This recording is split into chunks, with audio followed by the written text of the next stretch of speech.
اعوذ باللہ من الشیطان الرجیم بسم اللہ الرحمن الرحیم الحمدللہ رب العالمین والصلاة والسلام علی سیدنا و نبینا محمد وآلہ الطیبین الطاہرین رب اشرح لی صدری ویسر لی امری واحلل عقدۃ من لسانی یفقہوا قولی۔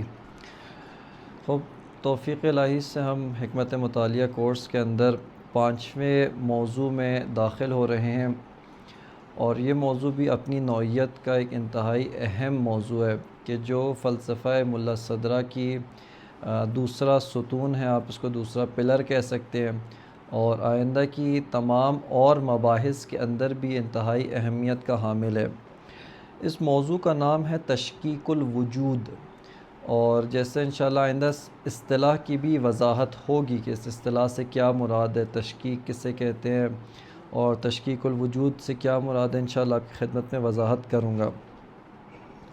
سب سے پہلا جو نقطہ ہے، جیسے پہلی مباحث کا عرض کیا کہ اس موضوع کی اہمیت کیا ہے، یعنی خود یہ جو عنوان ہے تشکیک الوجود، اس کی فلسفے کے اندر اور فلسفے کے علاوہ دیگر مباحث کے اندر کیا اہمیت بنتی ہے۔ یہ جو بحث ہے تشکیک الوجود ہمارے سامنے کل ہستی کا، کل کائنات کا ایک جغرافیہ، اس کا ایک نقشہ پیش کرتی ہے۔ اچھا، جب میں ہستی یا کائنات کہتا ہوں، اگرچہ لفظ کائنات وہ اس عالم مادہ کے لیے استعمال ہوتا ہے، لیکن اکثر یعنی مراد یونیورس کا جو مترادف ہے، لیکن میری مراد ابھی تمام عالم وجود ہے، حتیٰ واجب الوجود بھی اس کے اندر شامل ہوتا ہے۔ یعنی کل ہستی، کل وجود جتنا بھی ہے، کل ریالٹی جو کچھ بھی ہے، اس ریالٹی کا جغرافیہ کیا ہے، اس ریالٹی کے مراتب کیا ہے، یہ ریالٹی آیا طبقہ بندی ہے، اس کی طبقہ بندی ہوئی بھی ہے یا نہیں ہے۔ خب یہ جو بحث ہے تشکیک الوجود، یہ اس عالم ہستی کا مکمل جغرافیہ جو ہے وہ مشخص کرتی ہے، اس کو ہمارے لیے واضح کرتی ہے۔ اسی طرح دوسری چیز جو یہ بحث ہمیں بتاتی ہے اور سمجھاتی ہے، وہ یہ ہے کہ ان عوالم کے مابین آپس میں کیا ارتباط ہے۔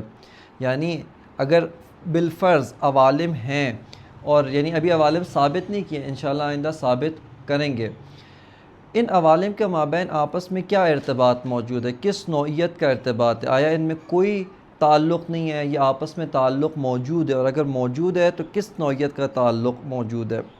اسی طرح علیت کی جو بات ہے، علت اور معلول، ان کے مابین کس نوعیت کا رابطہ ہوتا ہے، علت اپنے معلول کے ساتھ کس طرح کا رابطہ رکھتی ہے، اور معلول اپنے علت کی نسبت جو ہے وہ کس نوعیت کا رابطہ رکھتا ہے، یہ بھی بحث تشکیک الوجود ہمیں سمجھاتا ہے۔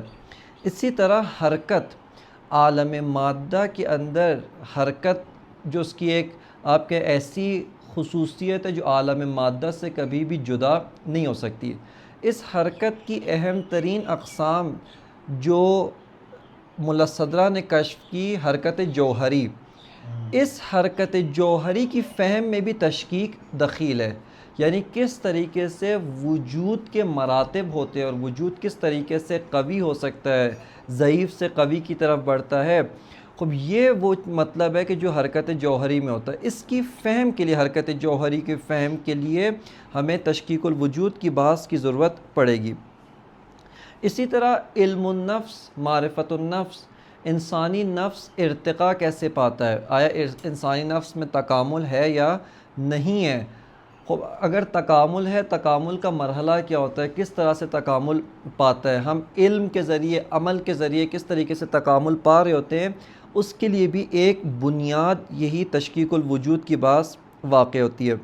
اسی طرح حق اور خلق، ایک قدیمی بحث جو ہمیشہ سے آپ کہیں متکلمین اور فلاسفہ جس مسئلے کو حل کرنے کے درپے رہے ہیں، اور وہ یہ کہ خداوند متعال اور مخلوق کے مابین کس نوعیت کا رابطہ ہے۔ حق یعنی خداوند متعال، واجب الوجود اور ممکن الوجود، ان کے مابین کس نوعیت کا رابطہ ہے، ان کے مابین کیا ارتباط ہے۔ لہٰذا حق اور خلق کے مابین جو ارتباط ہے، اس کو بھی سمجھنے میں یہ بات مدد دیتی ہے۔ ایک اور جو یہ بات ہمیں مطلب سمجھاتی ہے، اور آپ یہیں سے دیکھ سکتے ہیں کہ اس بحث کا اجتماعی جو پہلو ہے، اور بہت سارے اجتماعی مطالب کو یہ سمجھنے میں فہم کرتی ہے، وہ ہے وحدت۔ یہ ایک ہمارا اجتماعی عنصر جو ہے وحدت، یعنی مختلف چیزوں کے مابین جو اجتماعی وحدت، جیسے آپ کہتے ہیں شیعہ اور سنی کی وحدت۔ یا اس کے علاوہ چونکہ پچھلے سال میں نے اسی طرح جب تقریباً 1 سال ہونے والا ہے، جب 12 ربیع الاول سے 17 ربیع الاول جو ہفتہ وحدت ہوتا ہے، اس کے اندر رہبر معظم کی نگاہ میں وحدت کیا ہے؟ ہمارے نزدیک یا ہمارے لیے جو ہمارے ذہنوں میں وحدت مانوس ہے، وہ فقط شیعہ و سنی کے مابین وحدت و اتحاد کا تصور ہے۔ لیکن رہبر معظم، رہبر شہید کے آثار میں اگر ہم غور کریں، تقریباً 7 سے 8 اقسام کی صحیح وحدت کو انہوں نے بیان کیا ہے۔ میں ایک مثال عرض کرتا ہوں۔ مثال کے طور پہ ایک ملک ہے، اس ملک کے اندر مختلف اقوام زندگی گزارتی ہیں۔ جیسے ہمارا ملک پاکستان آپ لے لیں، اس پاکستان کے اندر در حالی کے ہم پاکستانی ہیں، لیکن یہاں پہ مختلف اقوام زندگی بسر کرتی ہیں۔ خب یہاں پہ وہ ایک مطلب جو رہبر معظم ذکر فرماتے ہیں وہ یہ ہے کہ دشمن کی کوشش یہ ہوتی ہے کہ اسلامی ممالک کو کمزور کرنے کے لیے ان اقوام کو آپس میں لڑوائے، ان اقوام کے مابین دشمنی کرے، ایجاد کرے۔ یہاں پہ بعض سادہ لو افراد کہتے ہیں کہ وحدت کا مطلب کیا ہے کہ آپ مثال کے طور پہ آپ کا کلچر، آپ کی جو نسل ہے، آپ کی جو قومیت ہے، اس کے تمام ثقافت، قومیت سب کچھ چھوڑ کے فقط و فقط کیا ہو جائے؟ پاکستانی ہو جائے، جو غلط ہے۔ توجہ کر رہے ہیں آپ؟ یعنی در حقیقت تشکیک کی بات کیا سمجھاتی ہے کہ کثرت بحفظ کثرت، یعنی کثرت کو ختم کیے بغیر اس کو وحدت کے ساتھ آپ کیسے جمع کر سکتے ہیں، اور اس وحدت اور کثرت کے مابین جو تناقض نظر آتا ہے ظاہری طور پہ کہ ایسا تناقض کہ یہ آپس میں ایک دوسرے کے ساتھ اکٹھے نہیں ہو سکتے، یہ جو ہے وہ اس بات کا ایک اجتماعی پہلو ہے، اس بات کا ایک اجتماعی اثر ہے کہ جو ہمیں بہت ہی آسانی کے ساتھ جو ہے وہ یہ بات سمجھنے میں مدد دیتی ہے۔ اور انشاءاللہ اگر وقت ہوا آخر میں تو یہ والا پہلو اس کو تھوڑا سا مزید وضاحت کے ساتھ آپ کی خدمت میں عرض کروں گا۔ بس یہاں پہ پہلا جو مطلب عرض کیا آپ کی خدمت میں تشکیک کے ذیل میں، وہ اس موضوع کی اہمیت اور کن کن مباحث فلسفی کے اندر یہ بات دخیل ہے۔ دوسرا جو موضوع ہے وہ ہے تشکیک الوجود کی بحث کا تاریخچہ، یعنی اس کا یہ مسئلہ کہاں سے پیدا ہوا، کہاں سے اٹھا، اور آہستہ آہستہ کن مراحل کو طے کرتا ہوا فلسفہ ملا صدرہ کے اندر پہنچتا ہے اور وہاں پر ایک اہم مقام حاصل کرتا ہے۔ حکمت مشا جو پہلے سے آئی، یعنی حکمت مشا جب کہا جاتا ہے تو مکتب مشا در حقیقت جناب ارسطو جو فیلسوف یونانی تھے، اسلام سے پہلے کے دور میں گزرے، ان کا فلسفہ ترجمہ ہو کر اسلامی سوسائٹی و اسلامی معاشرے میں پہنچا، اور اس کو مسلمانوں نے اسلامائز کیا، یعنی اس کو ایک بڑے مراحل کے ساتھ، فقط ترجمہ نہیں ہوا۔ بدقسمتی کے ساتھ آج جو موجودہ دور میں غربی علوم جو فقط ترجمہ ہو کر ہمارے معاشروں میں آتے ہیں بغیر یہ جانے کہ آیا معاشرے کی ضرورت ہے یا نہیں، لیکن اس زمانے کا جو ترجمہ تھا، اس زمانے مسلمانوں نے بہت سارے علوم دوسری اقوام سے حاصل کیے، علم طب حاصل کیا، علم نجوم حاصل کیا، انہی میں سے علم فلسفہ ایک علم ہے۔ خب یہ اس کے بعد جب اسلامی دنیا کے اندر و اسلامی معاشرے کے اندر علم فلسفہ داخل ہوتا ہے، یہ پیروان مکتب مشا کہلاتے ہیں، ان کو مشائین کہا جاتا ہے۔ ان کی 2 برجستہ شخصیات جناب ابن سینا اور جناب بہمنیار ہیں، اور خب یہاں مکتب مشا کے نزدیک تشکیک خارج میں موجود نہیں ہے۔ عرض کروں گا یہ ساری صرف اور صرف ابھی ایک ذہن سازی آمادہ آپ کے ذہن کو کر رہا ہوں کہ یہ مسئلہ آہستہ آہستہ کس طریقے سے پروان چڑھتا ہے۔ مکتب مشا کہتا ہے کہ تشکیک جو وجود میں ہے وہ فقط مفہوم وجود میں تشکیک پائی جاتی ہے، وگرنہ جو وجود کے مصادیق، اس کے جو نمونے باہر حقیقی دنیا میں موجود ہے، ان میں کوئی تشکیک نہیں پائی جاتی۔ لہٰذا مکتب مشا کے اندر تشکیک فقط مفہوم میں پائی جاتی ہے۔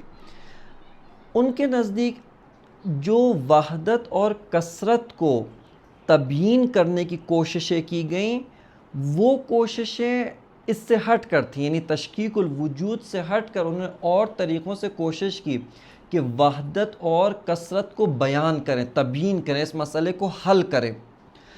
اس کے بعد جب جناب شیخ اشراق آتے ہیں، وہ مکتب مشاء پر یہی اشکال کرتے ہیں۔ ان کا اشکال کیا؟ ان کا اشکال یہ کہ آپ مکتب مشاء کے پیروکار جو فقط مفہوم وجود میں تشکیک کے قائل ہیں، خب یہ کیسے ہو سکتا ہے کہ مفہوم وجود میں تشکیک ہو در حالی کہ اس کا خارج و واقعیت سے کوئی تعلق نہ ہو؟ یہ ممکن نہیں ہے۔ یعنی جب آپ یہ کہہ رہے ہیں کہ فقط مفہوم وجود میں تشکیک ہے در حالی کہ عالم واقعیت یعنی خارج از ذہن اس کے اندر تشکیک موجود نہیں ہے، یہ ممکن نہیں ہے، چونکہ ہم انسان بعنوان فیلسوف، بعنوان شناخت واقعیت، ہمارا سارا کا سارا جو ہدف ہوتا ہے وہ واقعیت کی شناخت ہوتا ہے، نہ کہ ہم اپنے ذہن سے کوئی چیز گھڑ کے بنائیں۔ لہٰذا جناب شیخ اشراق نے مکتب مشاء پر یہی اشکال کیا اور یہی ان کو کہا کہ تشکیک عالم خارج میں موجود ہے، حقیقت میں موجود ہے، نہ فقط مفہوم وجود میں موجود ہے۔ لیکن چونکہ شیخ اشراق خود اصالت ماہیت کے قائل تھے، یعنی اب پیچھے سے دیکھیں کس طریقے سے بحث آگے چل رہی ہے، وہ قائل تھے کہ خارج میں کیا موجود ہے؟ ماہیت موجود ہے، وجود ایک امر اعتباری اور ذہنی ہے۔ انہوں نے کہا تشکیک وجود میں نہیں ماہیت میں جاری ہوتی ہے۔ یعنی چونکہ شیخ اشراق جو ہے وہ اصالت ماہیت کے قائل ہیں، وجود کو ایک امر اعتباری و ذہنی مانتے ہیں، اس وجہ سے تشکیک کو انہوں نے وجود سے نکال کر ماہیت میں جاری کیا۔ لیکن ایک سٹیپ جو مشاء سے آگے انہوں نے بڑھایا، ایک قدم جو آگے رکھا، وہ یہ تھا کہ تشکیک خارج میں فقط مفہوم میں نہیں ہے۔ جناب ملا صدرہ جب آتے ہیں حکمت مطالعہ کے اندر، وہ آ کر شیخ اشراق سے اسی جگہ پہ ان کا نزاع ہے کہ درست ہے، یہ بات آپ کی درست ہے، مشاء سے آپ نے قدم آگے بڑھایا، کیا کہا کہ تشکیک خارج میں موجود ہے۔ لیکن چونکہ آپ کا مبنی کیا تھا، آپ کی بنیاد کیا تھی فلسفی مکتب کی، کہ اصالت وجود کو نہیں ماہیت کو حاصل ہے، وجود ایک امر ذہنی و اعتباری ہے، لہٰذا آپ نے تشکیک کو ماہیت میں قرار دیا۔ لیکن میں نے آ کر دلیل سے اس بات کو ثابت کیا ہے کہ وجود اصیل ہے۔ خب جب وجود اصیل ہے تو میرے نزدیک و انہی فلسفی بنیادوں کے مطابق وجود میں تشکیک ہے، لیکن نہ مشاء کی طرح مفہوم وجود میں، بلکہ حقیقت الوجود میں تشکیک جاری ہے۔ پس حکمت مطالعہ کے اندر تشکیک مفہوم سے ہٹ کر خارج میں ہے، یعنی واقعیت میں ہے، لیکن کس کے اندر؟ ماہیت میں نہیں بلکہ وجود میں تشکیک جاری ہے۔ پس یہ آپ نے دیکھا کہ کس طریقے سے یہ مسئلہ آج ہمارے تک پہنچا کہ مشاء فقط مفہوم وجود میں تشکیک کے قائل تھے، خارج میں اور واقعیت میں تشکیک کے قائل نہیں تھے۔ جناب شیخ اشراق آتے ہیں، ان پر اشکال کرتے ہیں کہ آپ کیوں واقعیت کے اندر تشکیک کے قائل نہیں ہیں؟ خب آ کر چونکہ مشاء کے پاس کچھ ادلہ تھے، کچھ دلیلوں کی بنیاد پہ کہتے تھے کہ عالم ہستی کے اندر واقعیت میں تشکیک جاری نہیں ہو سکتی۔ شیخ اشراق ان کی دلیلوں کا جواب دیتے ہیں اور اس مسئلے کو ثابت کرتے ہیں کہ مفہوم سے ہٹ کر حقیقت اور واقعیت کے اندر، ریالٹی میں اور خارج میں تشکیک جاری ہے، لیکن چونکہ اصالت ماہوی ہے لہٰذا تشکیک ماہوی کے قائل تھے۔ لیکن ملا صدرہ اصالت وجودی ہونے کی بنیاد پر تشکیک در وجود کے قائل ہیں۔ خب اب یہاں پر آتے ہیں، آ کر ہم تیسرے مرحلے کے اندر یہ سمجھنے کی کوشش کرتے ہیں کہ مسئلہ یہ تشکیک کیا ہے۔ در حقیقت جب ایک فیلسوف تشکیک کو بیان کر رہا ہوتا ہے تو وہ کس سوال کا جواب دے رہا ہوتا ہے، اور کس طریقے سے یہ مسئلہ ایک طبیعی طور پر انسانی ذہن کے اندر ایک واقعیت کی جستجو میں جو ذہن کوشاں ہوتا ہے، تلاش کر رہا ہوتا ہے، کوشش کر رہا ہوتا ہے، خب کس طریقے سے یہ مسئلہ طبیعی طور پہ اس کے ذہن میں پیدا ہوتا ہے۔ خب اس سوال تک پہنچنے کے کچھ مقدمات ہیں، کچھ اس کے سٹیپس ہیں، ان کو آپ دقت کے ساتھ ملاحظہ کیجئے گا۔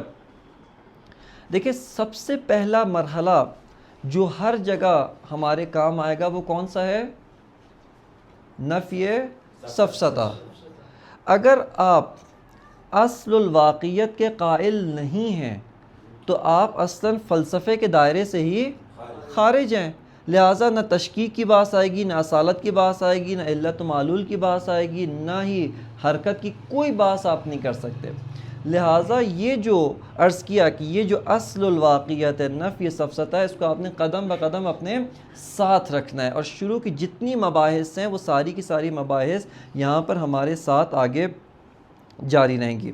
بس سب سے پہلا جو واقعیت، سب سے پہلے جو سٹیپ ہے وہ کیا ہے کہ واقعیت موجود ہے، اصل الواقعیت موجود ہے، سفسطہ باطل ہے۔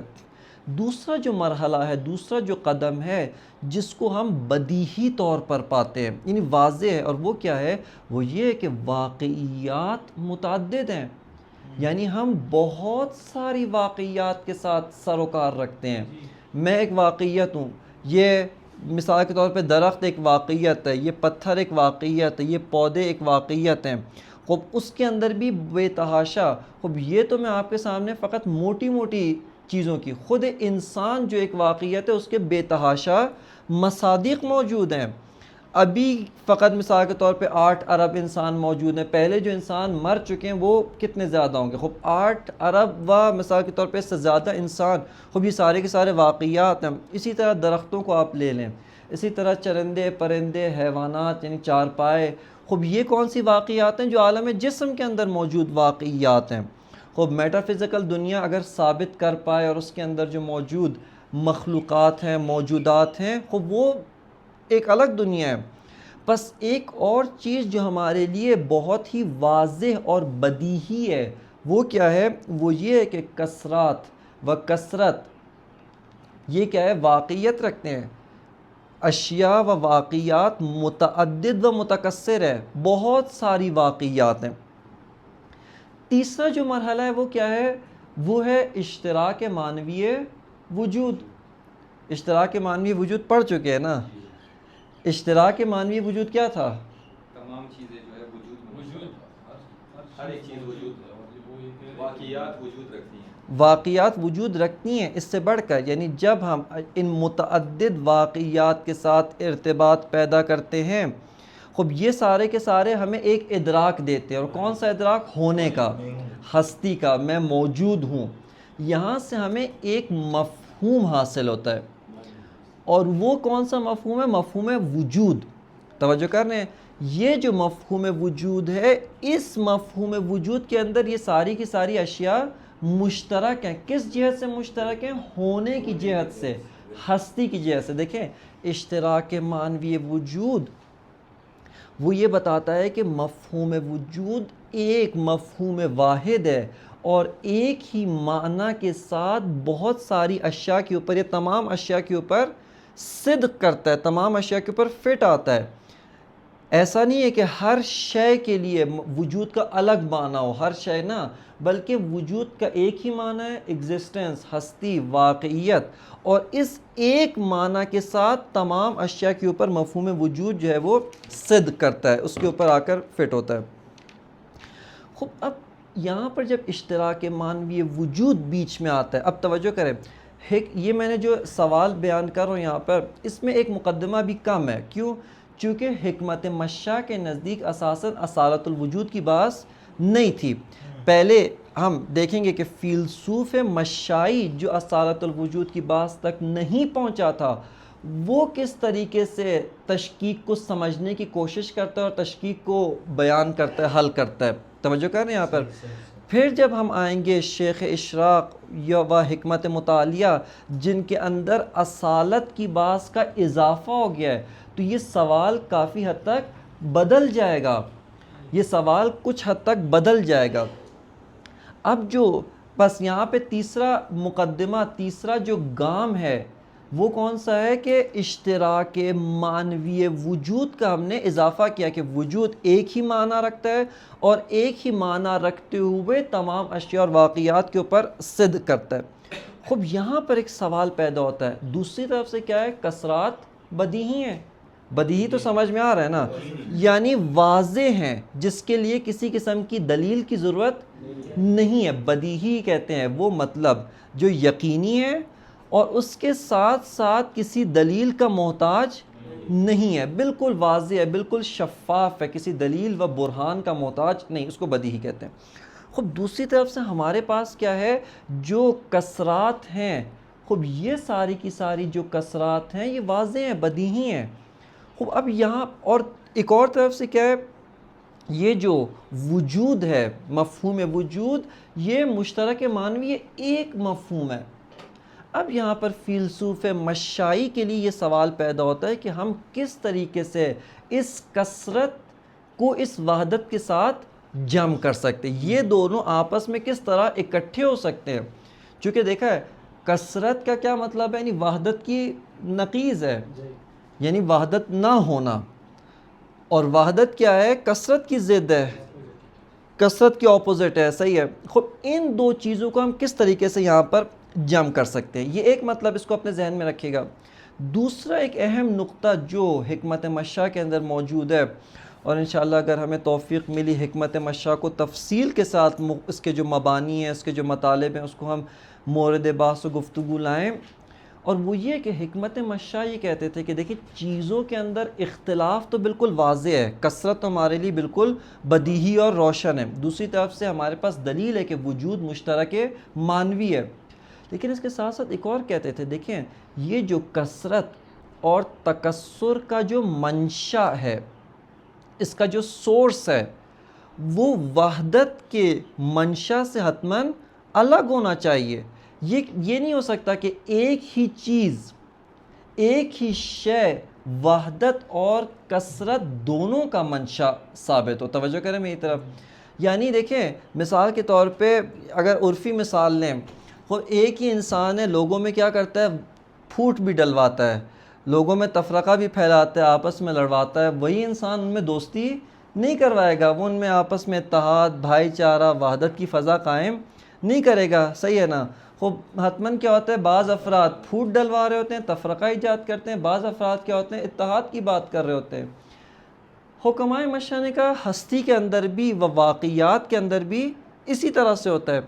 یہ جو اتنی ساری چیزیں جو متکثر و متعدد، اتنی کثرات، اتنی جو ملٹیپل چیزیں ہمیں نظر میں آ رہی ہیں، خب ان کے اندر حتماً جو اختلاف ہے، جو ان کے اندر فرق ہے، اس فرق کا کوئی نہ کوئی سورس ہے، کوئی نہ کوئی منشا ہے، کوئی ذریعہ افتراق ہے، کوئی ذریعہ تفاوت ہے، فرق ہے. خوب وہ جو منشا اختلاف ہے وہ کبھی بھی بعینی منشا اتحاد نہیں ہو سکتا، وہ منشا وحدت اور اتحاد نہیں ہو سکتا. پس اختلاف کسی اور وجہ سے ہے، اتحاد اور وحدت کسی اور وجہ سے. یہ ہستی کی بات کرے، اشیاء کی. مثال کے طور پہ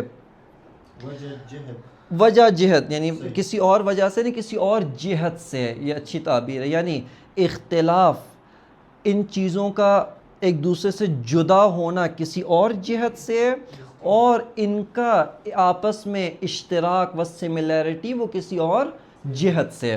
مثال کے طور پہ آپ یہ دو چیزیں لے لیں، یہ درخت لے لیں اور انسان. یعنی آیا درخت انسان کے ساتھ ایک جہت سے افتراق رکھتا ہوگا، ٹھیک ہے نا، جدائی رکھتا ہوگا، اور دوسری جہت سے کیا ہے، ان میں آپس میں سملیرٹی اور ان میں آپس میں اتحاد اور وحدت ہوگی. پس ان کا ایک اور مبنی کیا تھا کہ منشاء اشتراک غیر از منشاء اتحاد و منشاء معذرت میں نے برعکس کہا، منشاء اشتراک. اشتراک سے کیا مراد ہے، سملیرٹی. منشاء سملیرٹی، منشاء اشتراک غیر از منشاء اختلاف ہے. اختلاف یعنی ڈفرنس. اس کو، ان چیزوں کو مد نظر رکھتے ہوئے آئے اب حکمت مشاء نے آ کر کس طریقے سے اس مسئلے کو حل کیا. انہوں نے آ کے کہا کہ یہ جو ہمیں اشیاء نظر آ رہی ہیں، ان کی ہم ماہیات کو دیکھتے ہیں. توجہ کریں، ان کے اصالت اور اعتباریت کی بات نہیں ہے. البتہ حکمائے مشاء اتنے سادہ بھی نہیں تھے، وہ وجود اور ماہیت میں فرق کو سمجھتے تھے. انہوں نے واضح طور پہ حکمائے مشاء کے اندر تعبیرات موجود ہیں کہ وجود غیر از ماہیت ہے، ماہیت غیر از وجود ہے. اس کو وہ بہت اچھی طرح سے سمجھتے تھے، لیکن ان کے اصالت کا سوال پیدا ہی نہیں ہوا تھا. یہاں پہ آ کے حکمائے مشاء نے کہا کہ دیکھیں ہم ان چیزوں کو جب غور کرتے ہیں، یہاں پر ان میں جو اختلاف ہے وہ تین طرح کا ہو سکتا ہے. اور اختلاف کے ساتھ ساتھ ان میں جو منشاء اتحاد اور وحدت ہے وہ بھی 3 طرح کا ہوگا. صحیح ہے. خب کیا ہو سکتا ہے؟ انہوں نے کہا کہ دیکھیے یہاں پہ اب یہ جو بعض اصطلاحات ہیں اس کو آپ فی الحال تھوڑا سا ہضم کر لیں، یعنی اگرچہ ہضم نہیں ہوں گی آپ کو لیکن کوشش کریں ہضم، چونکہ یہ بعض اس کے اندر منطقی اصطلاحات جیسے جنس اور فصل وہ آئے گی، لیکن بار کیا کوشش کروں گا سادہ کر کے اس کو سمجھانے کی. مثال کے طور پہ دیکھیں ایک ہی نوع ہے، ایک ہی نوع سے کیا مراد؟ انسان. صحیح ہے نا؟ انسان. خوب یہ جو انسان ہے اس کے بہت سارے مصادیق ہیں، بہت سارے افراد موجود ہیں. خوب یہ سارے کے سارے افراد انسان ہونے میں تو شریک ہیں، یہ سب کے سب کیا ہے؟ انسان ہیں. ان کی ماہیت کون سی ماہیت ہے؟ انسان کی ماہیت. خوب پھر ان میں اختلاف کس جہت سے؟ کہتے ہیں کہ اختلاف و فرق انسان ہونے کے علاوہ دیگر جہات سے ہے. ایک کا قد لمبا ہے، ایک کا قد چھوٹا ہے، ایک کا مثال کے طور پہ رنگ کالا، ایک کا رنگ سفید ہے، ایک اس طرح سے ایک فلاں کا بیٹا ہے، کسی اور کا بیٹا ہے. خب پس ان کے اندر جو اختلاف ہے اس ماہیت انسان سے ہٹ کر کسی اور جہت سے ان کے اندر اختلاف پایا جاتا ہے. پس اس قسم کا نام کیا ہے؟ کہ اتحاد و اتفاق ہے تمام ماہیت کے اندر، و اختلاف و ڈفرینس ہے خارج از ماہیت کے اندر، یعنی اس ماہیت انسان کے علاوہ کسی اور پہلو سے، کسی اور ڈائمنشن و جہت سے اختلاف ہے.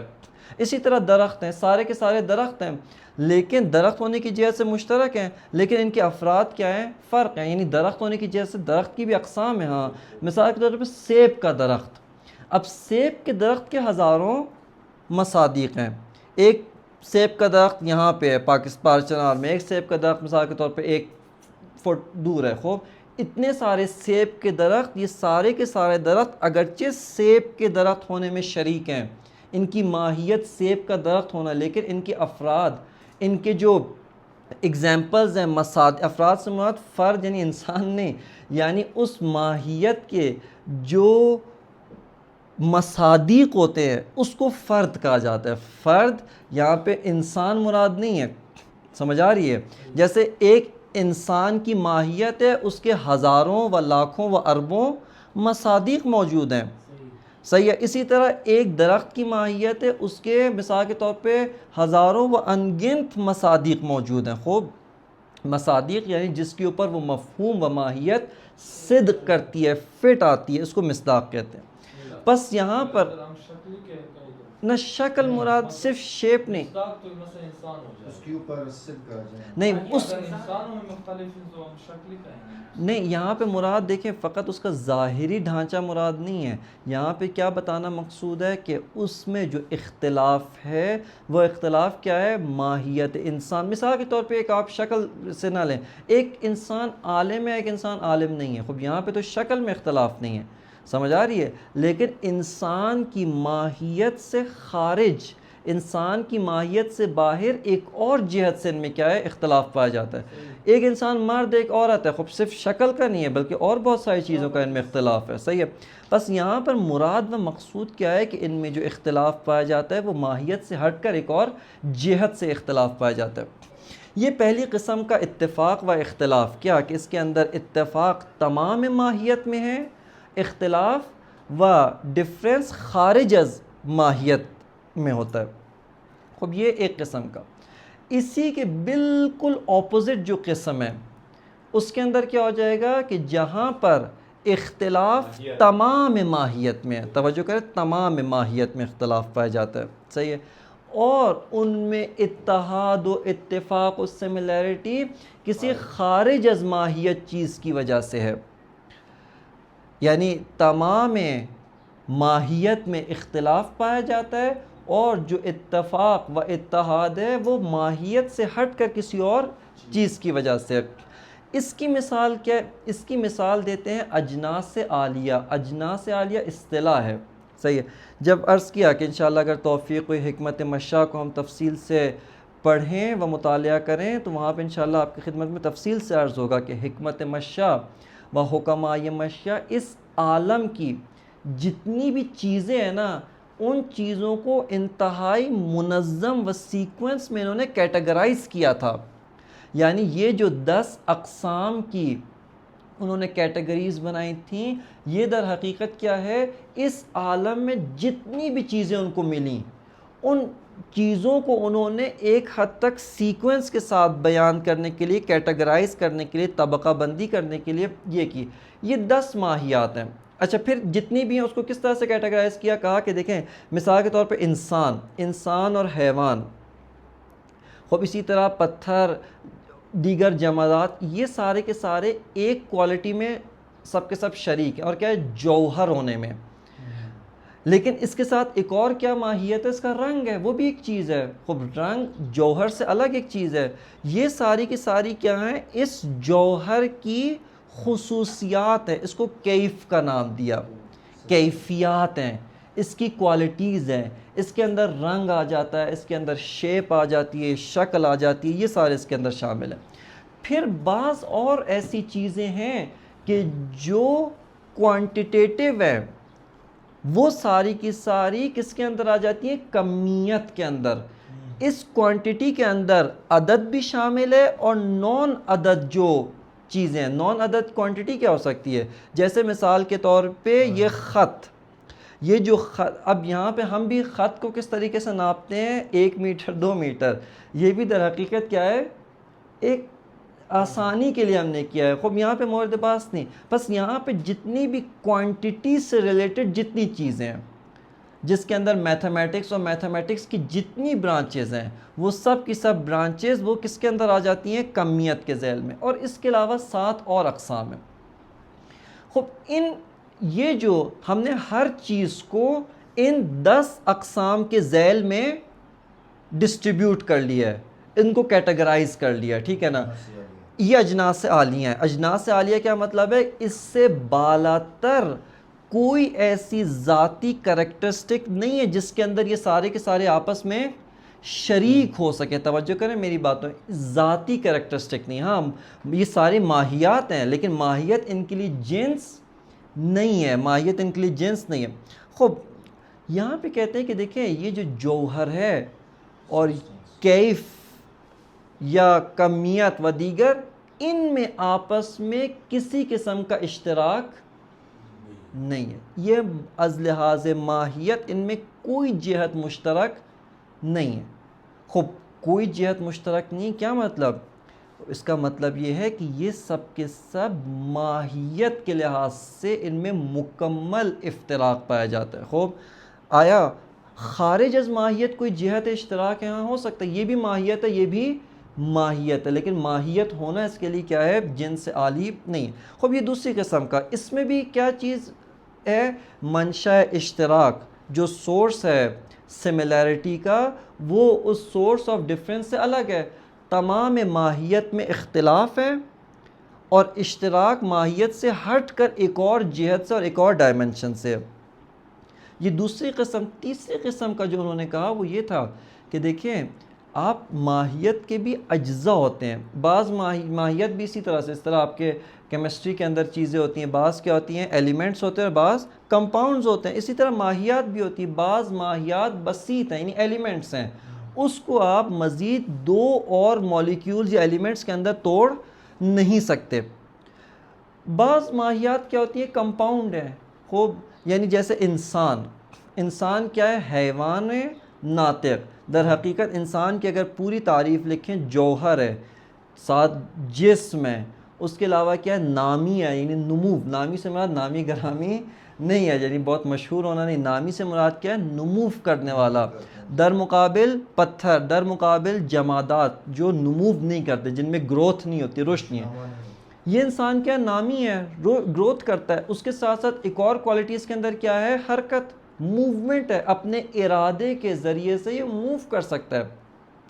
اور اس کے ساتھ ساتھ ایک اور جو اس کے اندر کوالٹی ہے وہ ہے عقل، تعقل. یہ کلیات کو درک کر سکتا ہے، مفاہیم کلیہ کو درک کر سکتا ہے. خوب یہ آپ کو اس کے 7 ایلیمنٹس بتائے. کچھ ایلیمنٹس کے اندر یہ دوسری جو ماہیات ہیں ان کے ساتھ شریک ہے. مثال کے طور پہ گھوڑا بھی جوہر ہے، جسم رکھتا ہے، نمو کرتا ہے، اس کی بھی گروتھ ہوتی ہے، نامی ہے، حرکت بھی کرتا ہے.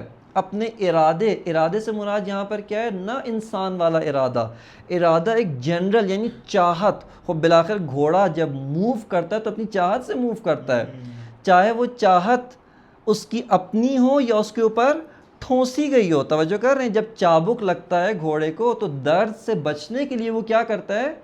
حرکت کرتا ہے، وگرنہ اگر وہ درد سہتا رہے حرکت نہ کرے تو اپنے ارادے سے رک سکتا ہے، لیکن درد سے بچنے کے لیے اپنے آپ کو مزید چابک سے بچانے کے لیے وہ کیا کرتا ہے؟ آگے حرکت کرتا ہے. یا اس کو مثال کے طور پہ گھاس نظر آتی تو اپنے ارادے اور اختیار سے آگے اس کی طرف حرکت کرتا ہے، لیکن وہ تعقل نہیں رکھتا.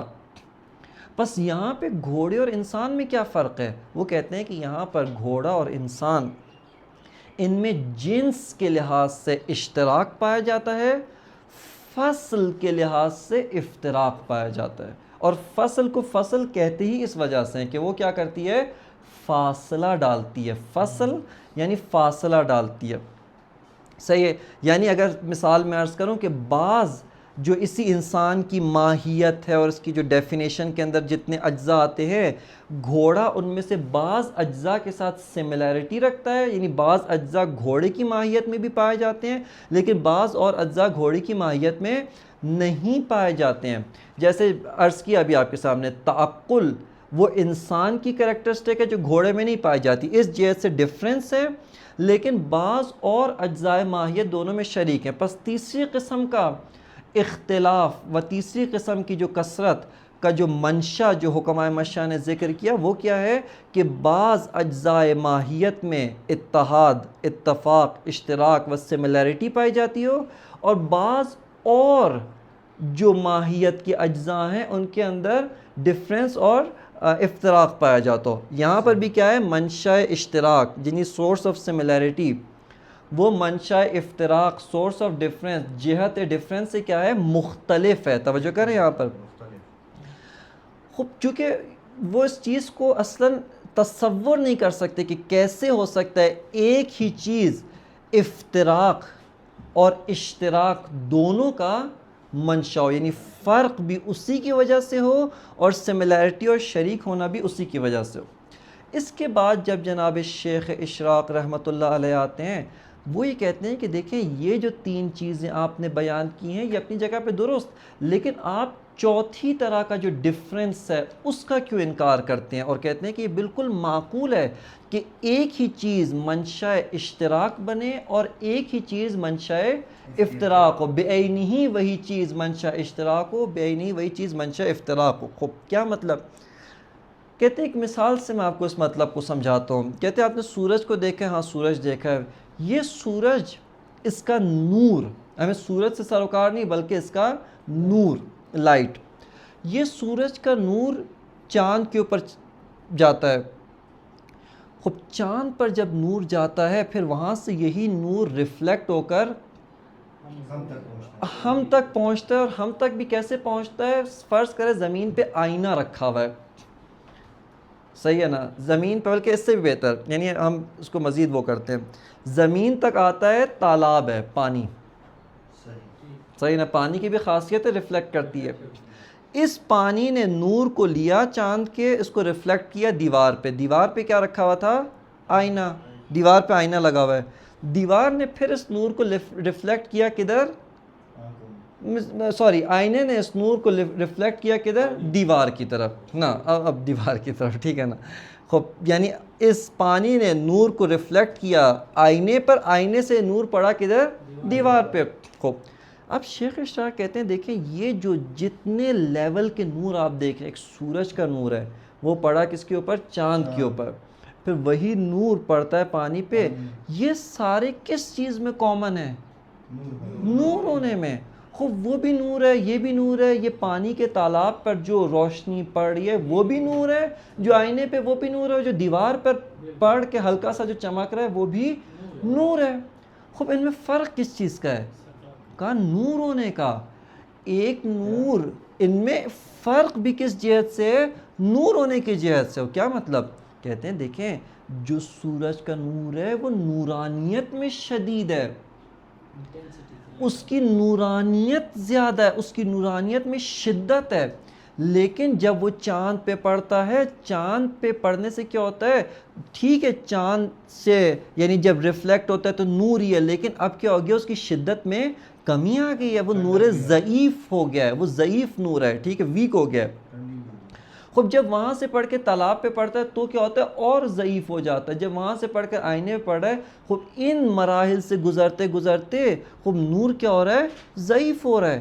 خوب یہاں پہ شیخ اشراق فرماتے ہیں کہ آپ جو حکمائے مشاء ہیں، خوب آپ کہہ رہے تھے کہ یہ نہیں ہو سکتا ایک ہی چیز کیا ہو، منشاء اشتراک ہو، وہی چیز منشاء افتراق ہو۔ میں نے آپ کو کر کے دکھا دیا کیا، کہ آپ کو بتایا کہ دیکھیں یہ سارے کے سارے 4 طرح کے نور ہیں، سورج کا نور، چاند کا نور، پانی کے تالاب کا نور، آئینے کا نور، شیشے کا نور۔ خوب یہ سارے کس چیز میں کامن ہے، شریک ہیں، نور ہونے میں۔ ان میں فرق کس چیز کا ہے، نور ہونے میں ہی فرق ہے۔ کیا مطلب، یعنی ایک نور شدید ہے اور ایک نور ضعیف ہے، ایک اس سے ضعیف ہے اور ایک اس سے اور ضعیف لیول کا نور ہے۔ بس ان کے اندر کس چیز کا فرق ہے، ان کے اندر فرق بھی نور ہونے کی جہت سے ہے۔ وہی عرض کر رہا ہوں، دیکھیں انٹینسٹی، شدت و ضعف، کس کی شدت و ضعف ہے، یعنی کس کی انٹینسٹی کا فرق ہے، نور کی انٹینسٹی۔ دیکھیں توجہ کریں یہاں پر، یعنی درست ہے آپ کی بات کہ یہاں پر یہ سارے کے سارے اصل نورانیت میں شریک ہیں، لیکن فرق بھی کس جہت سے آیا، سوال نور سے ہٹ کر کسی اور چیز کا فرق ہے؟ نہیں۔ یہ آیا جس طریقے سے حکمائے مشاء یہ کہہ رہے تھے کہ منشاء اشتراک ایک چیز ہوگا، منشاء افتراق ایک چیز ہوگا، خوب آیا اس طرح سے کہ یہ نور ہونے میں تو شریک ہے، لیکن نور سے باہر کوئی اور چیز اس میں ایڈیشن ہو گئی ہے، کوئی اور چیز اس میں اضافہ ہوئی ہے جس نے ان کو الگ الگ کیا ہے۔ یہ خود نور کی ہی ضعیف ہونے کی وجہ سے، نور کے ضعف کی وجہ سے ان میں 4 طرح کے نور بنے ہیں۔ توجہ کریں یہاں پر، بس یہ جو درست ہے، دیکھیں یہاں پر کیا ہے، آپ کے ذہن میں ایک سوال ہونا چاہیے یہاں پر کہ یہ تو کانٹرڈکشن ہو جائے گا اگر آپ یہ کہیں کہ منشاء اشتراک بعینی، بعینی کا کیا مطلب ہے، حتیٰ جہت بھی اس کی ایک ہو، توجہ کریں یعنی اس کی جہت بھی ایک ہو، وہی منشاء افتراق ہو، تو یہاں پہ کیا ہے، کانٹرڈکشن ہے، یہاں پہ تو تناقض ہے۔ ہمارے دوست کی بات بالکل صحیح ہے کہ یہاں پر بھی کیا ہے، در حقیقت وہ جو، لیکن آپ شیخ اشراق کی بات، شیخ اشراق اور جناب ابو علی سینا، ان میں فرق کیا ہے؟ وہ ابو علی سینا کہتے ہیں کہ دیکھیں یہ سارے کے سارے جو آپ نے باتیں کہی ہیں، ان میں کس چیز کا فرق ہو رہا ہے، یہ لیولز کا نہیں ہے، یہ 4 ماہیتیں ہیں، یہ 4 نور ہیں، صحیح ہے نا، ان میں بعض جہت سے اشتراک ہے اور کسی اور پہلو سے یعنی کسی اور جہت سے کیا ہو رہا ہے، شیخ اشراق کہتے ہیں نہیں، دیکھیں یہاں پر جو سورس آف ڈفرینس ہے، منشاء افتراق، فرق کا جو روٹ کاز ہے، فرق کی جو جہت ہے، وہی وہ ایک ہی چیز ہے، نور۔ اگرچہ نور کے اندر دوبارہ جب ہم دقت عقلی کرتے ہیں، نور کے اندر مزید جب اس کو کھولتے ہیں، اس کو مزید دقت کے ساتھ دیکھتے ہیں کہ سب کے سب اصل نورانیت میں شریک ہیں۔ یہ کس چیز میں شریک ہیں، نور ہونے میں، لیکن ان میں ڈفرنس کیا ہے، ڈفرنس بھی نور ہی کی وجہ سے، لیکن نور کے ایک اور پہلو کی وجہ سے، اور وہ کیا ہے کہ نور آہستہ آہستہ مراتب کے لحاظ سے، اس کی گریڈیشن کے لحاظ سے، اس کے لیولز کے لحاظ سے قوی سے ضعیف ہوتا جا رہا ہے۔ بس یہاں پر کیا ہے، یہاں لیکن دونوں چیز ایسا یعنی حکمائے مشاء سے بالکل الگ ہو گئے۔ حکمائے مشاء کیا کہہ رہے ہیں، حکمائے مشاء کہہ رہے ہیں انسان اور گھوڑا، خوب ان میں کیا ہے، بعض ایلیمنٹس ہے جن میں یہ کامن ہے، بعض دوسرے ایبسولوٹلی الگ ایلیمنٹس ہے جن میں کیا ہے، ڈفرینس ہے۔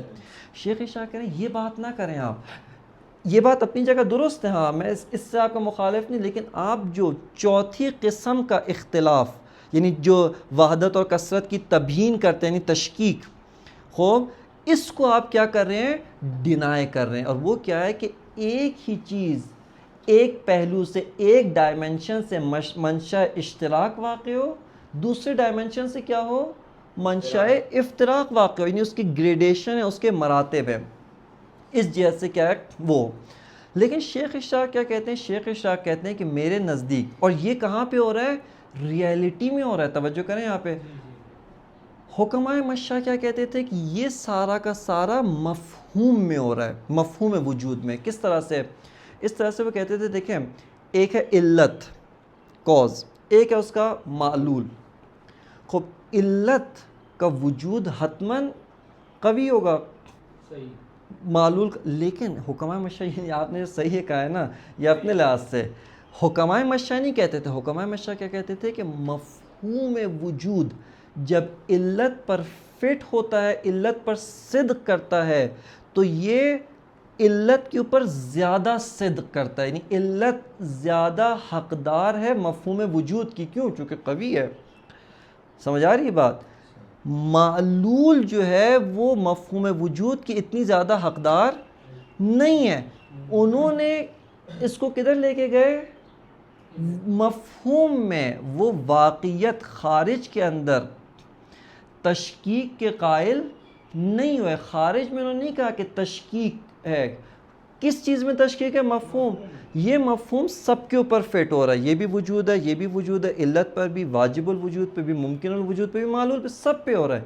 لیکن اسی مفہوم کے لحاظ سے بعض جو مصادیق ہیں، بعض جو اس کے نمونے ہیں، ان کے اوپر یہ زیادہ صدق کرتا ہے، دوسروں کے اوپر کمتر صدق کرتا ہے. بس جب وہ کہتے ہیں کہ مفہوم وجود میں تشکیک ہے، یعنی مفہوم وجود میں سب سملیرٹی بھی رکھتے ہیں اور دوسری جہت سے مفہوم وجود میں ہی ڈفرنس رکھتے ہیں، لیکن مفہوم سے ہٹ کر خارج میں اور واقعیت میں اصلاً اس طرح سے نہیں ہے. توجہ کر رہے ہیں؟ واقعیت میں کیا ہے؟ یہ ایک الگ چیز ہے، الگ چیز ہے، الگ چیز ہے، الگ چیز ہے. اصلا ان میں آپس میں کسی قسم کا کوئی ریلیشن شپ موجود نہیں ہے. جناب شیخ اشراق یہ کہتے ہیں کہ دیکھیں یہ جو بات آپ نے کہی ہے، یہ تین طرح کے ڈفرینسز جس کے ذریعے وحدت اور کثرت کی آپ نے تبیین کرنے کی کوشش کی ہے، خوب یہ وحدت اور کثرت کی تبیین درست ہے ایک حد تک، لیکن اس پر اکتفا نہیں کیا جا سکتا. اس سے ہٹ کر ایک چوتھی بھی قسم کی وحدت اور کثرت ہے، اور وہ کیا ہے کہ جس کے اندر منشأ اتحاد وہی بعینہ منشأ افتراق ہے، بعینہ وہی منشأ افتراق ہے. اور تشکیک کی جو ڈیفینیشن ہے وہ یہی ہے. تشکیک کے چاہے کوئی بھی وجود میں ہو، ماہیت میں ہو، فی الحال اس کو رہنے دے. تشکیک کسے کہتے ہیں؟ تشکیک یہ ہے کہ دیکھیں تعدد بھی ہے اور وحدت بھی ہے، صحیح ہے نا. اور جو جہت اگر اصلا وحدت کی کوئی پہلو نہ ہو، کوئی جہت وحدت نہ ہو تو تشکیک نہیں ہے. چونکہ تشکیک کا جو نظریہ ہے وہ کس مسئلے کو حل کرنے کے لیے آیا تھا؟ وحدت اور کثرت کو ہم کس طرح سے جمع کر سکتے ہیں. اگر کوئی بھی آ کر یا وحدت کا انکار کر دے مکمل، یا کثرت کا انکار کر دے کہ اصلا کثرت ہی موجود نہیں ہے، اس کے لیے اصلا تشکیک کی بات ہی پیش نہیں آئے گی، صحیح ہے نا. بس تشکیک کا جو نظریہ ہے، تشکیک کا جو ڈیفینیشن ہے، آہستہ آہستہ اس کی اصطلاحی اور جو ٹرمینالوجی کی جو اس کی میننگ ہے وہ یہ ہے کہ تشکیک کیا ہے؟ یعنی وحدت بھی موجود ہے، کثرت بھی موجود ہے، اور جو منشأ وحدت ہے بعینہ منشأ کثرت ہے. منشأ وحدت کیا ہے؟ اصل الشیء، یعنی اس شے کی اصل و اساس، چاہے نور ہو چاہے کسی اور مثال میں آپ لے جائیں. اور جو منشأ کثرت و منشأ افتراق ہے وہ کس چیز کے اندر ہے؟ شدت، ضعف اور مراتب کے اندر، مراتب کے اندر، صحیح ہے نا. اب یہاں جیسے نور ایک ماہیت ہے. شیخ اشراق اصالت ماہوی ہیں، ٹھیک ہے نا. وہ کہتے ہیں نور کیا ہے؟ ایک ماہیت ہے. یہ جو نور ہے ایک مرتبہ سورج میں بھی پایا جاتا ہے، خوب انتہائی قوی نور ہے. ایک مرتبہ یہی نور چاند میں بھی پایا جاتا ہے، وہی نور بعینی آہستہ آہستہ پانی کے تالاب میں آ رہا ہے، وہیں سے ریفلیکٹ ہو کے آ رہا ہے. اور وہی نور بعینی کیا ہے؟ دیوار پہ لگے آئینے میں بھی پایا جا رہا ہے. لیکن یہ سب کے سب کس چیز میں شریک ہیں؟ نور ہونے میں. اور فرق کس چیز کا ہے؟ نور کی شدت اور ضعف کا فرق ہے، صحیح. اور اسی کی اساس پر جناب شیخ اشراق نے باقی اور چیزوں کو بھی تبیین کر. مثال انسان، اب ایک انسان ہے جو انسان ضعیف انسان ہے، خوب ایک انسان ہے آہستہ آہستہ قوی، یعنی شیخ اشراق کے نزدیک ماہیت انسان، ایک انسان میں سے بچہ آپ لے رہے ہیں شیرخوار، خوب آہستہ آہستہ یہی انسان کیا ہو رہا ہے، لڑکپن میں آ رہا ہے، پھر یہی انسان مثال کے طور پہ بلوغت تک پہنچا ہے، یہی انسان جوان ہو رہا ہے، خوب آہستہ آہستہ اس انسان کے اندر کیا ہو رہا ہے، اس کے وجود کے اندر شدت آتی جا رہی ہے۔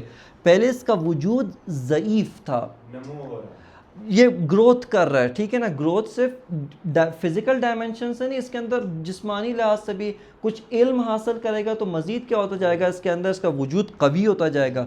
بس یہاں پہ جناب شیخ اشراق کہتے ہیں کہ خود دیکھیں آپ توجہ کریں، یہی ماہیت انسان کی جہت سے یہ سارے کے سارے شریک ہیں، جتنے لیولز ہیں وہ ماہیت انسان میں شریک ہیں، اور انسان کی جہت سے ایک مرتبہ انسانیت ضعیف ہے، دوسرا مرتبہ انسانیت قوی ہے۔ صحیح ہے، اب یہیں پہ بس میں آخری بات کروں اور اس کے بعد آج کا درس چونکہ محسوس ہو رہا ہے آہستہ آہستہ اگر اسی طرح چلتے رہے، جس طرح انجن ہوتا ہے نا، اس میں سے جس کے اندر دھواں نکلنے والا ہوتا ہے، آہستہ آہستہ ذہنوں سے بھی انشاءاللہ دھواں نکل جائے گا۔ خوب جناب ملا صدرہ جب تشریف لاتے ہیں، خوب وہ کہتے ہیں کہ دیکھیں یہ جو آپ نے جتنے بھی مقدمات ذکر کیے مسئلہ تشکیک کو حل کرنے کے لیے، اس کے اوپر ایک اور چیز کا اضافہ کریں، اور وہ کیا ہے، اصالت الوجود۔ اصالت الوجود فقط اور فقط کیا چیز ہے، اشتراک معنوی وجود نہیں ہے، بلکہ اس کے ساتھ ساتھ اصالت الوجود بھی ہے۔ اصالت الوجود کیا بیان کرتا ہے، وہ یہ بیان کرتا ہے کہ دیکھیں وجود ہر شے میں اصیل ہے، اس کے ساتھ ساتھ یہ بیان کرتا ہے کہ تمام جو اشیاء ہیں، جتنی بھی اشیاء موجود ہیں بالآخر جہت وجود رکھتی ہیں، ان کی جو جہت وجود ہے اس لحاظ سے خارج میں ایک نوعیت کا ان میں وحدت پائی جاتی۔ توجہ کریں یہاں پر، یہ جو ہے اشتراک معنوی وجود سے بالاتر ایک اور چیز ہے۔ اشتراک معنوی وجود کیا بیان کرتا ہے کہ جس شے کے ساتھ آپ ارتباط برقرار کرتے ہیں، خوب اس شے کا جو واقعیت کا پہلو ہے اس سے آپ کو ایک مفہوم حاصل ہوا، ایک ادراک حاصل ہوا، دوسری شے سے بعینی ہی وہی ادراک۔ خوب اب یہاں پہ جناب ملا صدرہ کہتے ہیں کہ دیکھیں یہ وحدت ادراک یہ بیان کرتا ہے کہ خارج میں بھی ایک نوعیت کی وحدت ہونا ضروری ہے۔ اگر یہ جتنے بھی موجودات ہیں جن سے مجھے ایک طرح کا ادراک حاصل ہو رہا ہے، ایک طرح کا احساس وجود و موجودیت و واقعیت حاصل ہو رہا ہے، بس اس کا مطلب ہے کہ یہ ریئلٹی میں خارج میں یہ سارے کے سارے وجود کے پہلو سے مشترک ہے۔ ایک جیسے کا مطلب کیا ہے، یہ وجود کے پہلو سے مشترک ہے۔ توجہ کریں، اس کو ان اصالت الوجود ساتھ ساتھ ہمارے لیے خارج میں وجود کی اشتراک کو بھی ثابت کرتا ہے، فقط مفہوم میں نہیں کرتا۔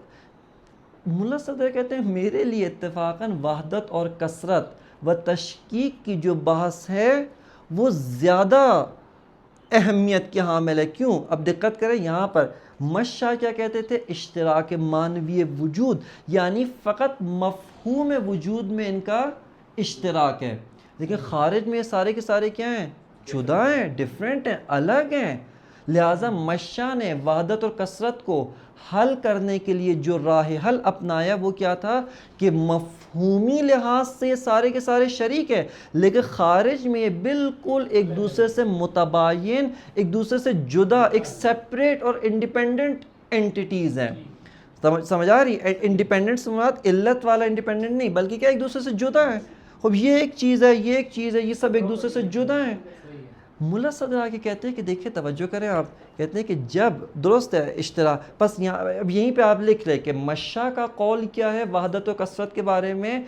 مشا کا قول یہ ہے کہ از لحاظ مفہومی کانسیپٹ اور مفہوم کے لحاظ سے مشترک ہے، اشتراک رکھتے ہیں، لیکن خارج واقعیت ریئلٹی اس کی جہت سے بالکل سیپریٹ اور جدا اور مستقل اور الگ الگ اینٹیٹیز ہے، الگ الگ چیزیں، اور ان الگ الگ چیزوں کے اندر وحدت و کثرت کو تبیین کرنے کے لیے انہوں نے کیا کیا، وہ جو تین راستے بیان کیے تھے، یا تمام ماہیت ایک ہے، یا ماہیت کے ایک حصے میں اشتراک ہے، ایک حصے میں اختلاف ہے، یا تمام ماہیت کے لحاظ سے ان میں افتراق اور ڈفرنس پایا جاتا ہے، خارج از ماہیت کسی اور جہت سے ان میں اشتراک پایا جاتا ہے۔ جناب ملا صدرہ کہتے ہیں کہ دیکھیں توجہ کریں یہاں پر اگر آپ مشیت و اصالت الوجود ہی نہیں تھے، لیکن میرے پاس کیا ہو گیا، ایک اور مبنا کا اضافہ ہو گیا ہے، اور اب تشکیک کی جو بحث ہے میں نے اصالت الوجود کو مد نظر رکھتے ہوئے بیان کرنی ہے۔ اب آپ دیکھیں ملا صدرہ کا سوال کس طریقے سے تبدیل ہو رہا ہے، اور وہ یہ ہے کہ دیکھیں جب میں کہتا ہوں وجود خارج میں، واقعیت میں اور ریالٹی میں اصیل ہے، اور تمام چیزوں میں جہت وجودی پائی جاتی ہے، ہر شے صحیح ہے نا، ہر شے وجود، ورنہ تو اگر وجود نہ رکھتی ہو تو واقعیت نہیں ہے اصلا، وہ تو سفسطہ ہو جائے گی، وہ تو ایک بھوت پریت کی طرح ایک مفہوم ہے، ایک تخیل ہے، اصلا واقعیت نہیں ہے چونکہ وجود نہیں رکھتی۔ بس خارج میں تمام کی تمام چیزیں ایک جہت اشتراک رکھ رہی ہیں، توجہ کر رہے ہیں، خارج میں یعنی ریالٹی میں، خارج سے مراد کیا ہے، خارج ذہن مراد ہے، کئی دفعہ تکرار کرو، یعنی مفہومی فقط اشتراک نہیں ہے، وہ تو ہے ہی ہے، اس سے مشا سے ہم ایک قدم اور آگے آ رہے ہیں کہ مفہومی اشتراک کے ساتھ ساتھ و مفہوم وجود کے اشتراک کے ساتھ ساتھ خارج میں ان میں کیا پایا جاتا ہے، اشتراک پایا جاتا ہے، صحیح ہے، اور خارج میں ہی ہم دیکھ رہے ہیں ان کے اندر آپس میں ڈفرینس بھی پایا جاتا ہے، افتراق بھی پایا جاتا ہے، جدائی بھی پائی جاتی ہے۔ اب میں کس طریقے سے اس مسئلے کو حل کروں؟ یعنی جناب ملا صدرہ کے نزدیک جو تشکیک الوجود کا مسئلہ ہے وہ اس فضا کے اندر وجود میں آ رہا ہے، ایوالو ہوتا ہوا طبیعی طور پہ ابھر رہا ہے، اور یہ اس فضا کے اندر یہ مسئلہ یہاں پر آ رہا ہے۔ بس یہاں پہ اب آپ کو تھوڑا سا تصویر واضح ہوئی۔ خوب یہاں پہ یہیں پر بعض اور اقوال ہیں اسی وحدت اور کثرت کو ہی، میں ابھی تشکیک کی بات میں جا رہا ہوں چونکہ آسان موضوع ہے، اس وجہ سے میں آسان موضوع کیا ہے یہ جو ابھی بیان کر رہا ہوں، اور وہ یہ کہ وحدت اور کثرت کے بارے میں اور بہت سارے اقوال موجود ہیں، صحیح ہے۔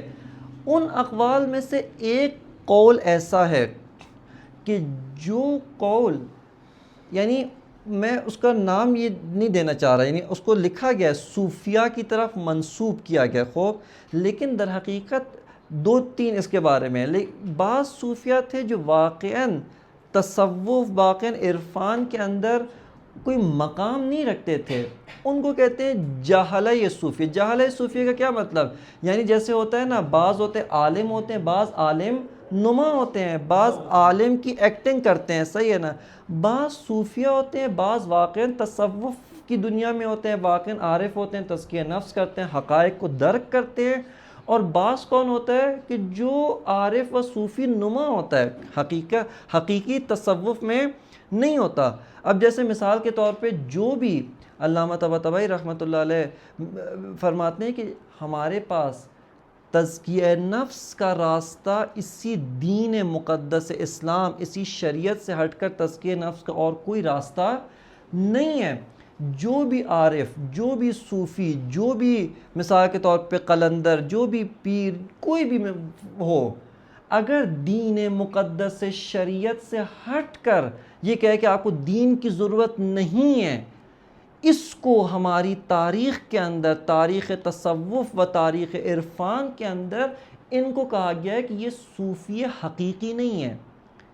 حقیقی کا کیا مطلب؟ یعنی واقعاً تصوف کے راستے کے اوپر نہیں ہے۔ ان جیسے افراد کی طرف سے بعض باتیں مشہور ہوئی ہیں، توجہ کر رہے ہیں یہاں پر، یعنی ان جیسے افراد نے کائنات، ہستی، ریالٹی کو بیان کرنے کے لیے بعض باتیں کہیں، ان میں سے کیا بات کہی؟ ایک یہی بات ہے کہ جو کچھ بھی ہے ایک ہی وجود ہے، باقی سب کچھ کیا ہے؟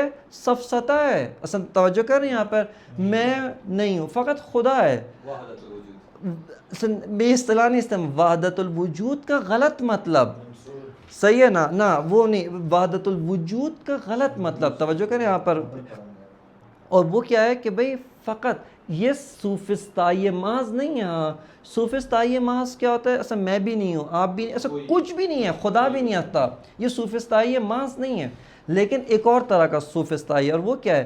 فقط خدا موجود ہے، میں آپ درخت چرند پرند یہ سب کا سب کیا ہے؟ تخیل ہے، خیال اندر خیال ہے، اصلا وہم اندر وہم ہے، توہم ہے، یہ کوئی حقیقت اور کوئی ریالٹی نہیں رکھتا۔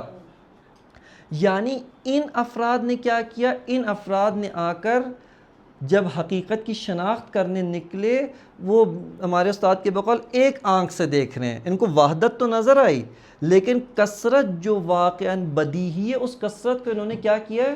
نظر انداز کیا، اس کو مد نظر نہیں رکھا۔ لہٰذا یہ قول کیوں باطل ہے؟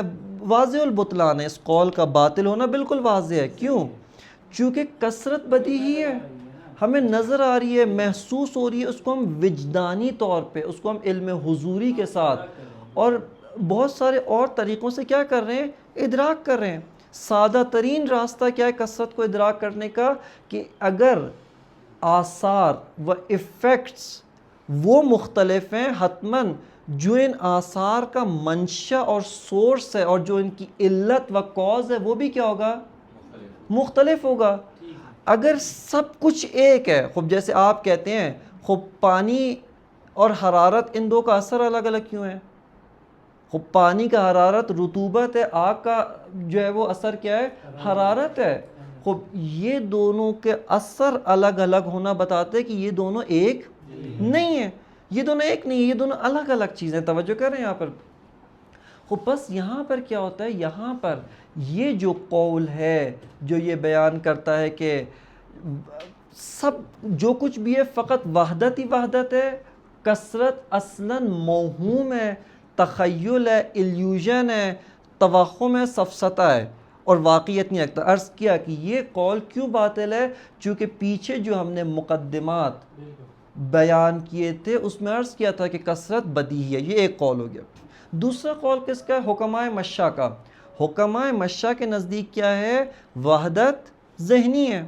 توجہ کریں، فقط ذہنی ہے۔ کون سی ذہنی؟ مفہومی، اور مفہوم کے علاوہ خارج میں کسی جہت سے کوئی وحدت نہیں پائی جاتی، اور خارج میں فقط اور فقط کیا ہے؟ وہ اختلاف ہے، چیزیں الگ الگ ہیں، سیپریٹ، ایک دوسرے سے جدا ہیں۔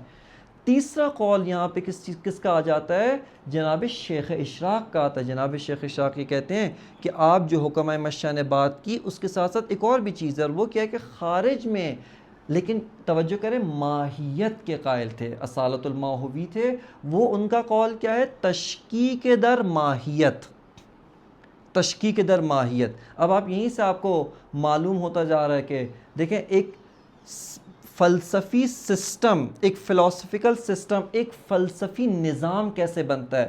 اگر آپ ایک چیز کو چھیڑتے ہیں نا تو ایسا نہیں ہوتا کہ فقط وہی چیز اس میں فرق آتا ہے، نہیں، بلکہ اس کا اثر پورے فلسفے کے اندر جاتا ہے۔ اور اس لحاظ سے حکمائے اسلامی، فلاسفہ اسلامی واقعاً بے نظیر و بے مثال ہے۔ یعنی جتنا، میں نہیں کہتا کہ سارے صحیح ہیں، نہیں، اس نقطے میں دیکھیں بلاخر یہ اصالت الوجود صحیح ہے، اصالت الماہیت صحیح ہے، لیکن جناب شیخ اشراق جب اصالت ماہوی ہیں تو آخر تک ان کا جو سسٹم ہے وہ پورا سسٹمیٹک ہے، منسجم ہے۔ ایسا نہیں ہے یعنی ایک چیز ادھر جا رہی ہے دوسری چیز اس کے ساتھ سازگار، انہوں نے واقعاً ایک سسٹم، ایک انٹر کنیکٹڈ سسٹم انہوں نے بنا کر دیا، اور واقعاً اس کے اندر ایک آپس میں تعلق و انسجام پایا جاتا ہے، یعنی بالکل ایک قوی اور مقتدر فیلسوف ہیں۔ بس تیسرا قول کس کا آ گیا؟ جناب شیخ اشراق کا۔ وحدت اور کثرت کیا ہے؟ تشکیک در ماہیت، یعنی یہ ساری چیزیں، نور کی مثال دی، اسی ماہیت میں شریک ہیں اور اسی ماہیت کے اندر شدت اور ضعف کی وجہ سے ان میں کیا ہوتا ہے؟